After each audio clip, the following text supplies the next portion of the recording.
ওয়ালাইকুম আসসালাম ভাই, আলহামদুলিল্লাহ ভালো। আপনি কেমন আছেন? হ্যালো, আসসালামু আলাইকুম ভাই। কি অবস্থা, কেমন আছেন? তারা তিনজনে একসাথে কাজ করছে। মোশারেফ মোশারেফ হোসেন, তারপর বিল্লাল ভাই, আর এই শাকিল ভাই। তারপর আমাদের সেলাই দিতে আছে, আমি তারে ফোন দিছি যে ভাই এরকম সেলাই দিতে আছে। তার আগে থেকেই সে 3 দিন আমার কাছে আকামা পাঠাইছে। তারপরে ওর কি বলে পাঁচ কার্ড পাঠাইছে। পাঠানোর পরে বলতেছে ভাই আমার 3 দিনের টাকাটা আপনি রিসিভ করেন।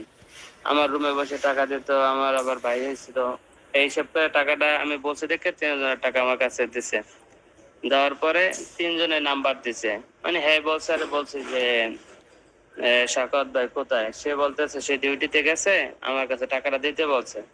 টাকা দেওয়ার পরে আমি টাকাটা রাখছি। একদিন আমার কাছে ছিল, পরের দিন আমার কাছে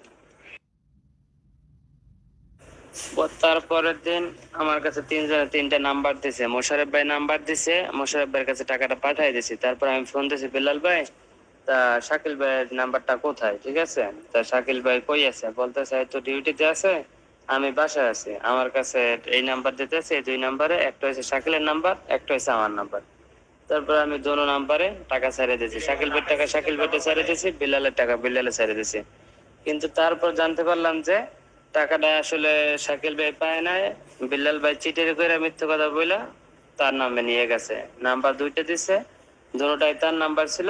শাকিল ভাই জানায় নাই। হঠাৎ করে একদিন শাকিল ভাই আমার ফোন দিতেছে যে ভাই টাকাটা তো পাইলাম না।